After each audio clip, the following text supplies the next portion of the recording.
Add excitement to your holidays with Ohio Lottery Holiday Scratch-Offs, including $1 holiday cash and $5 holiday lucky times 10, or Holiday Bonus Millions with a 200 times multiplier and a $2 million top prize. Plus, enjoy second chance drawings where you can win 10 times, 100 times, or 1,000 times the price of your ticket. Scratch-offs make the perfect gift, and best of all, there's no wrapping required. Lottery players are subject to Ohio laws and commission regulations. Play responsibly.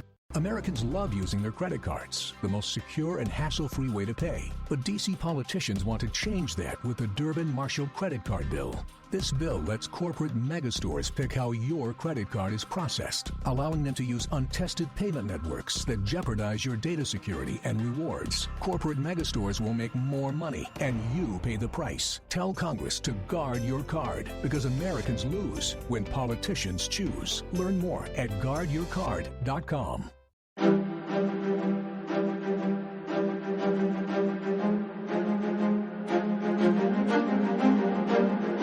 Hello, and thank you for listening to The History of World War II podcast, episode 498, Living Through Hell in the Middle of Winter. Last time, the fighting around Rzhev had been going the Soviets' way. After all, men from the Kalinin front had been able to swing above Rzhev and start to come down south behind it. Then there was Major General Belov and his 1st Guards Cavalry Corps, which had gone into enemy territory to help surround Rzhev. And finally, there were the thousands of Soviet paratroopers who were to have acted as a linchpin to this entire operation. But then, the Germans counterattacked, and those heady days and Soviet dreams were over. The salient behind Rzhev was now stopped and isolated, as were the paratroopers, as were Belov's men. Some 60,000 men in total were trapped. Now this could go either way. The trapped Soviets, if organized, could become the beginning of Army Group Center losing this contested area, or maybe all the Soviets would end up dead, like so many of their brethren, thanks to Moscow's impatience. The events would have to play themselves out. But it's worth noting that Hitler had made his big mistake by not being able to take Moscow in December of 41, and now Stalin was matching this by being unable to gut a major section of Army Group Center. After the war, Zhukov himself wrote, "If the 9 reserve armies held by Stavka had not been scattered on all fronts, but had been brought to action on the western direction fronts, the central grouping of Hitler's troops would have been defeated."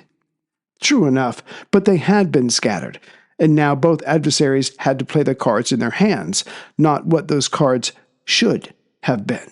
Ironically, what neither side could know was that here, the battle lines would change very little over the next year, even though Hitler wanted to push his way back to Moscow's doorstep, and Stalin wanted the invaders out of his country entirely. But war, like life, is a process, always moving either towards success or failure.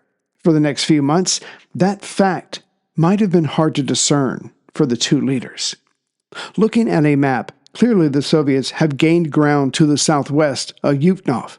Having said that, Yukhnov itself was still in German hands. Not to mention the invaders were having 2, though smaller, salients that came close to reaching up from further south towards Belev and Suknichiv, the latter being due south of Yukhnov.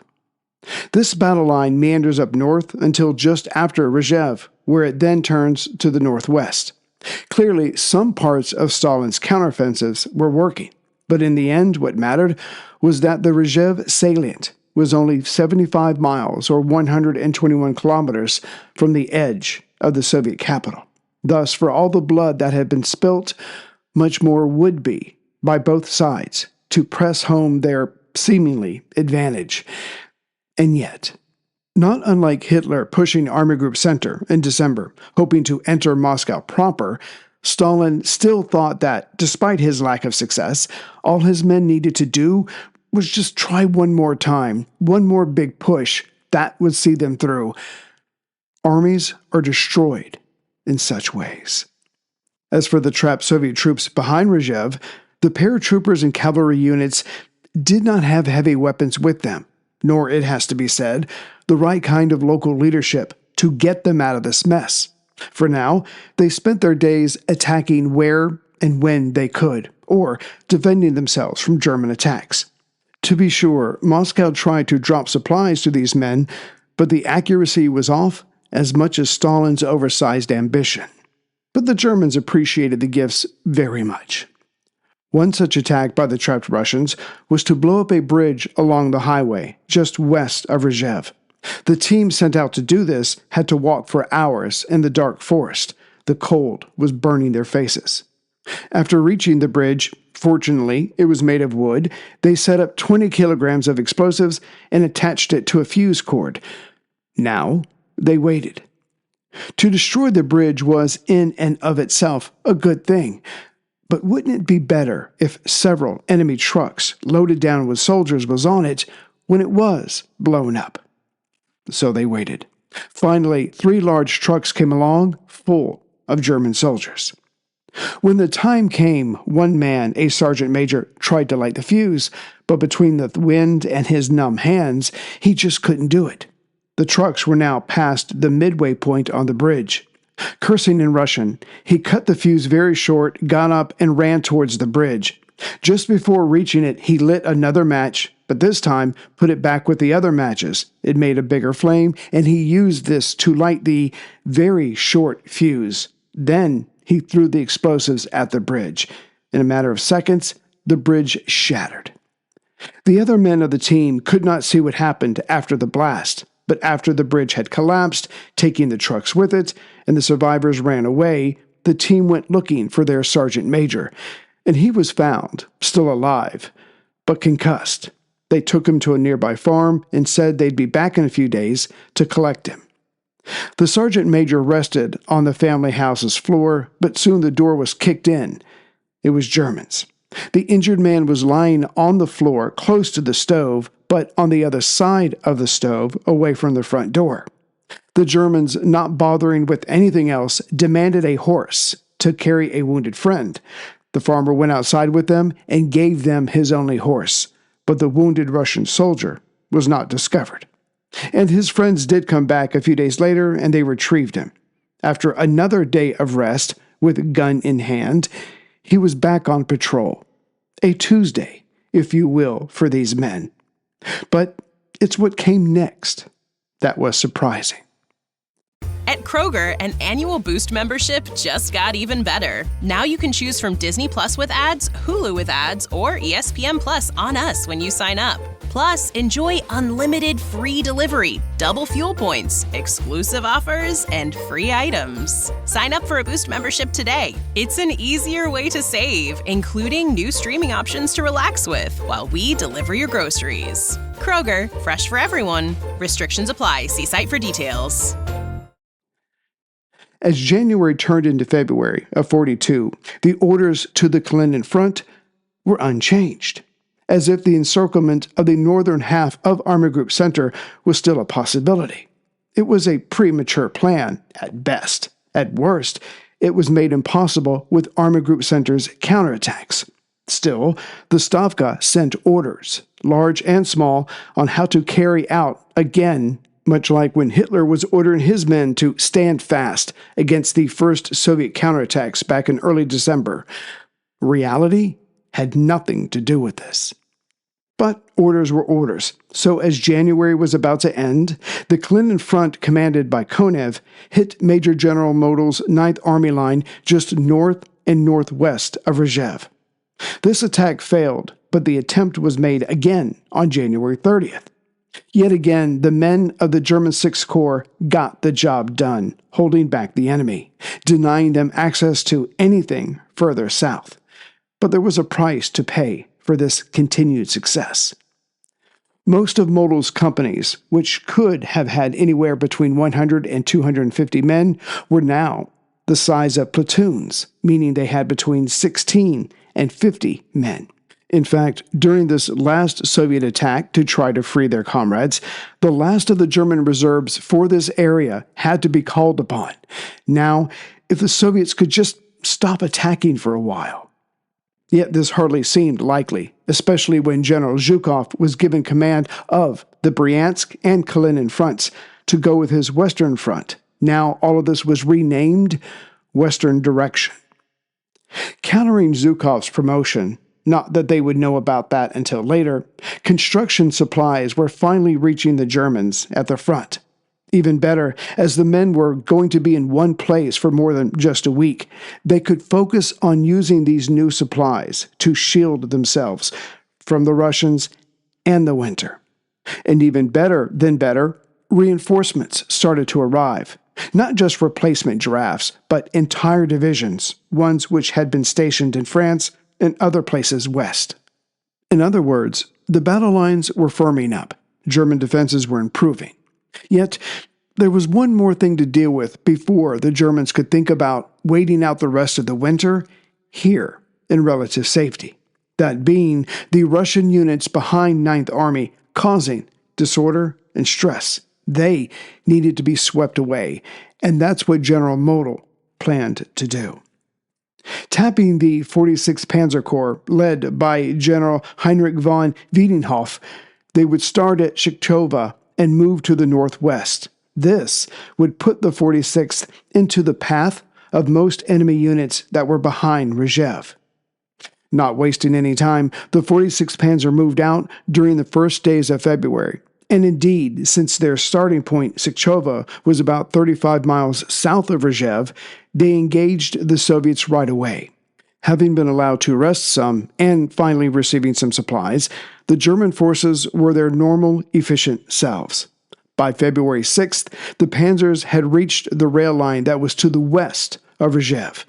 Even better, now here, these German units were able to link up with their comrades and soon had a part of the Soviet 29th Army loosely encircled, located about 24 miles or 38 kilometers west-southwest of Rzhev. To the north of Rzhev, the relative calm there, after the Germans had pushed away the latest Soviet counterattack, was shattered again when the Russians came again, this time with Zhukov calling the shots. On February 20th, the Soviet attack was strong enough to break through the lines of the 6th Infantry Division. But doing as they had since early December, the Germans quickly threw together a battle group, which included newly arrived replacements. Imagine this being your first day in the field. But, it has to be said, the Soviets were pushed back again. And with this done, not just here but up and down the line, the German soldiers began to build more permanent sleeping quarters and fortifications. Another indication that they would be here for a while, so needed something to do in between staving off enemy attacks, the 6th Infantry Division started putting out their own weekly newspaper. This would give the men something to read and then use in other ways. But as it was controlled by the division's chief intelligence officer and entitled The Stopgap, clearly the soldiers were being given the official line from Berlin. The men enjoyed this diversion, but not as much as they enjoyed the group of soldiers going up and down the line, entertaining their comrades with songs and plays. There was even a small cinema set up just to the northeast of Rzhev.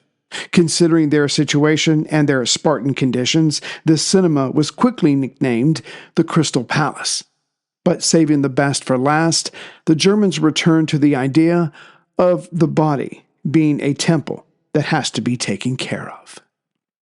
Do you want to know where you can find almost 500 episodes of the history of World War II? Hi, I'm Ray Harris Jr., inviting you to check out my podcast, the History of World War II podcast, where I provide in-depth examinations of the key people and events that shaped World War II. While there, you'll also find interviews with authors who provide new and interesting reflections that help further our understanding of the conflict and the people that fought it. And a new episode comes out every week. And more history, that's always a good thing. That's the History of World War II podcast or worldwar2podcast.net. One may wonder what could rival a cinema and a traveling troupe. The answer was a mausoleum. But this building did not house the body of a great person, but rather the bodies, plural to the nth power, of millions and millions of dead lice. Here, the men could strip down and have their bodies and clothes gone over, forgive the pun, with a fine-tooth comb. Yes, it was cold, but that never stopped a louse from having a good time or looking for his next meal. As the lives of the German soldiers along the line slowly got better, relatively speaking, the lives of the Russian civilians within and around Rzhev only got worse. The why of this is not hard to figure out. For security, not wanting to share limited resources, fear that the locals were spying for the partisans. Many of these people were forced out of their homes, forced out of the city, forced out of the area, and they were sent to the west. But no provisions were made for them. That was on purpose. After all, when this war was over, whenever that would be, this would become the territory of Germans proper, who would move out here to start a new life over the graves of those that were here before. Those that were allowed to remain were forced to help build up the Germans' defensive works. Ironically, it would be this very cruelty that would give some Russian civilians the courage to spy for the partisans, giving over much-needed supplies and invaluable information. But as the saying goes, they that sow the wind shall reap the whirlwind.